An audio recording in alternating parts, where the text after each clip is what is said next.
So let's go over what we covered in this module.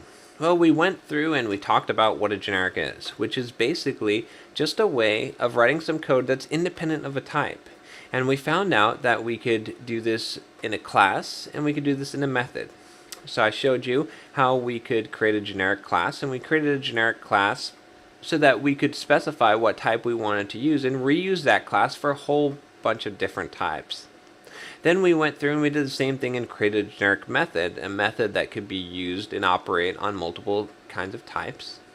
And then I showed you some examples of bounded generics. We learned that bounded generic is a way to restrict your generic so that whatever type is being passed into that generic method or that generic class has to extend or implement a certain interface or class.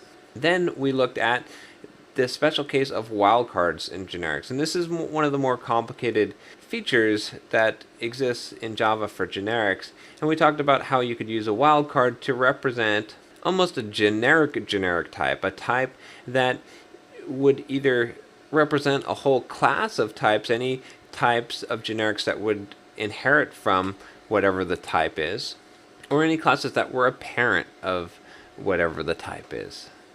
And then finally we talked about how generics are implemented in Java, that they use type erasure, which is basically means that when the code is compiled, the generics are gone. They disappear from the code. And I gave you a little bit of caution that you should remember this when using generics in Java, and to basically just think about when this code's compiled, if the type changed to object, would the code that I'm writing work? Because that's what's going to happen when your code is compiled. So that's the end of this course on Java fundamentals. You should now have a pretty good understanding of the basics of Java. And the second part of this course, in the second course on Java, we're going to cover some more advanced topics that are still fairly basic, but will help expand some of the usage of Java. But at this point, you can pretty much understand Java code and should be able to write Java code that is able to accomplish some simple goals.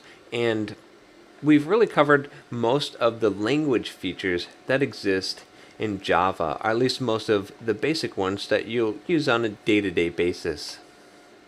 Well, thanks for joining me on this course, and I hope that you've learned a lot about Java.